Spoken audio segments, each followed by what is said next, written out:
শাশুড়ি বারবার বলছিলেন, এখন বন্ধ করো। আমি ক্লান্ত হয়ে গেছি। আমার আর সহ্য হচ্ছে না। তুমি অনেক শক্তিশালী, কিন্তু আমি দুর্বল গো। তারপর শাশুড়ির গম্ভীর আওয়াজ শোনা গেল।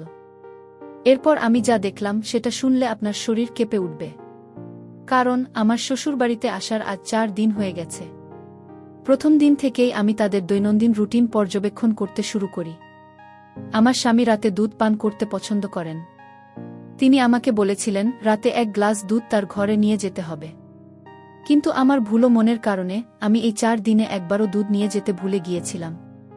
তিনি দিন ধরে আমাকে বারবার মনে করিয়ে দিচ্ছিলেন, কিন্তু আমি বারবার ভুলে যাচ্ছিলাম। শেষে তিনি রেগে গিয়ে বললেন, এখন থেকে দুধ নিয়ে আসবে না। তখন যা হবে তা তুমি জানো না গি। আমি হতবাক হয়ে তাড়াতাড়ি রান্নাঘরে চলে গেলাম। রান্নাঘরে গিয়ে দেখি আমি আমার হৃদয়ের রুমে কিছু রেখে চলে এসেছি। দুধ গরম করে ফিরে আসার সময় হঠাৎ করে অদ্ভুত এক আওয়াজ শুনতে পেলাম। আওয়াজটা আসছিল শাশুড়ির ঘর থেকে। প্রথমে আমি অবাক হয়ে গেলাম। তারপর ভাবলাম কিছু একটা তো নিশ্চয়ই হচ্ছে। শাশুড়ি আবার বলছিলেন, এখন বন্ধ করো। আমি ক্লান্ত হয়ে গেছি। আমার আর সহ্য হচ্ছে না। তুমি অনেক শক্তিশালী, কিন্তু আমি দুর্বল গো। এরপর শ্বশুরের গভীর কণ্ঠস্বর শোনা গেল, এতে ক্লান্ত হওয়ার কি আছে? এত দ্রুত ক্লান্ত হয়ে গেলে শীঘ্রই আবার শুরু করো। আমার কাছে আসো। এসব শুনে আমি হতবাক হয়ে রুমে ফিরে এলাম। বিছানায় শুয়ে পড়লাম। ঘুমানোর সময় আমার মনে কেবল একটাই চিন্তা ঘুরপাক খাচ্ছিল, আমার শ্বশুর দেখতে হাড়ের মতো হলেও তিনি এতটাই শক্তিশালী। এই বয়সেও শাশুড়ির আর্তনাদ কেন? আমার স্বামী তো খুব তাড়াতাড়ি ক্লান্ত হয়ে যেতেন। এসব ভাবতে ভাবতে আমি ঘুমিয়ে পড়লাম। সকালে ঘুম ভাঙার পর দেখি শাশুড়ি তার দৈনন্দিন কাজকর্মে ব্যস্ত। তার মুখে কোনো ক্লান্তির ছাপ নেই। মেজাজ একদম স্বাভাবিক। শ্বশুর বাড়িতে আসার পর তিনি শাশুড়িকে ঘরে ডেকে নিলেন। আমি রান্না শেষ করে শাশুড়িকে খেতে ডাকতে গিয়ে রুমের দরজার কাছে পৌঁছালাম। সেখানে আবারও সেই একই আওয়াজ। শাশুড়ি বলছিলেন, আমি ক্লান্ত হয়ে গেছি। দয়া করে থামুন। আমার আর সহ্য হচ্ছে না গি। আমি হতভম্ব হয়ে ফিরে এলাম রান্নাঘরে। ভাবতে লাগলাম, আমার শ্বশুর কি খান যা তাকে এত শক্তিশালী করে তোলে? অধিক সময় পর আমি আবারও তাদের রুমের সামনে গেলাম। সেই একই আওয়াজ। আমি ভাবতে লাগলাম, শ্বশুর কি এমন কিছু ব্যবহার করেন যা তাকে এতটা শক্তিশালী করে তোলে? আমি জানতে চাইলাম, আমার শাশুড়ি তাকে কি দেন? দিন এগিয়ে চল। আমার স্বামী জানালেন তিনি 2 দিনের জন্য বাইরে যাবেন। আমি অত্যন্ত খুশি হলাম। কারণ এই সুযোগে আমি শাশুড়ি শ্বশুরের ঘরে আসলে কি হয় তা জানার সুযোগ পাব। সেদিন রাতে আমি দ্রুত সব কাজ শেষ করে শাশুড়ির ঘরে লুকিয়ে পড়লাম। একটি এমন স্থান বেছে নিলাম যেখান থেকে আমি তাদের দেখতে পারি, কিন্তু তারা আমাকে দেখতে পান না। রাতের বেলা তারা ঘরে ঢুকলেন।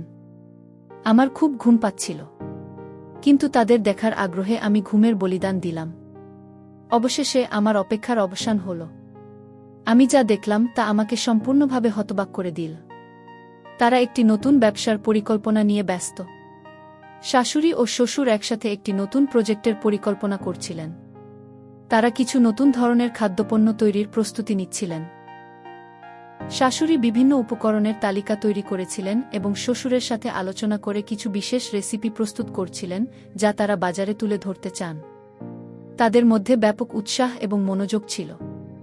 শ্বশুর একটি বিশেষ ধরনের খাদ্য তৈরির পরিকল্পনা করেছিলেন যা তার নিজের সংযোজন করা উপাদান দিয়ে প্রস্তুত হবে। শাশুড়ি সেই খাদ্যপণ্যগুলোর প্যাকেজিং এবং প্রচারের জন্য পরিকল্পনা করছিলেন। তাদের সম্মিলিত প্রচেষ্টা এবং পরিকল্পনার প্রতি নিবেদন আমাকে গভীরভাবে প্রভাবিত করেছিল। এই অভিজ্ঞতার মাধ্যমে আমি বুঝতে পারলাম, শাশুড়ি ও শ্বশুরের সম্পর্কের শক্তি তাদের একসাথে কাজ করার মধ্যেই নিহিত।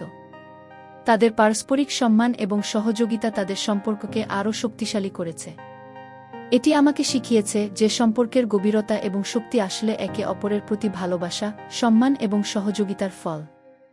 এইভাবে আমি শাশুড়ি শ্বশুরের সম্পর্কের একটি নতুন দিক জানলাম। তাদের একসাথে ব্যবসার পরিকল্পনা এবং প্রস্তুতির মধ্যে আসল শক্তি এবং সম্পর্কের গভীরতা খুঁজে পেলাম। এই অভিজ্ঞতা থেকে আমি শিখেছি যে আসল শক্তি কেবল শারীরিক নয়, বরং সম্পর্কের গভীরতা, একে অপরের প্রতি ভালোবাসা ও পারস্পরিক সম্মানের মাধ্যমে গঠিত হয়। শাশুড়ি ও শ্বশুরের মধ্যে যে আন্তরিকতা ও নিবেদন আমি দেখেছি তা প্রমাণ করে সম্পর্কের মধ্যে পারস্পরিক শ্রদ্ধা এবং সহযোগিতা একে অপরকে আরও শক্তিশালী করে তোলে। তারা যেভাবে নিজেদের পরিকল্পনা ও উদ্বেগে একসাথে কাজ করেছেন তা তাদের সম্পর্কের গভীরতা ও মজবুতির প্রমাণ। এছাড়াও আমি বুঝতে পেরেছি সঠিক খাদ্য ও জীবনযাপন আমাদের শারীরিক এবং মানসিক শক্তি বৃদ্ধিতে সহায়ক। শাশুড়ি ও শ্বশুরের স্বাস্থ্যকর অভ্যাস এবং নতুন প্রজেক্টের জন্য তাদের পরিকল্পনা আমাদের শিখিয়েছে আমাদের স্বাস্থ্য ও শক্তির উন্নতি আমাদের জীবনযাত্রার মান এবং সম্পর্কের গুণগত মানকে প্রভাবিত করে। এই অভিজ্ঞতা থেকে আমি উপলব্ধি করেছি একটি সফল ও শক্তিশালী সম্পর্কের মূল হল একে অপরের প্রতি ভালোবাসা, সম্মান এবং সহযোগিতা। সম্পর্কের মধ্যে এই গুণাবলী থাকা আমাদের জীবনের সকল দিককে সমৃদ্ধ করে এবং আমাদের চারপাশের মানুষের জীবনকেও উন্নত করতে সহায়ক। এইভাবে আমি শিখেছি পারস্পরিক শ্রদ্ধা, সমর্থন এবং যত্নের মাধ্যমে সম্পর্ককে শক্তিশালী করে তোলা যায়।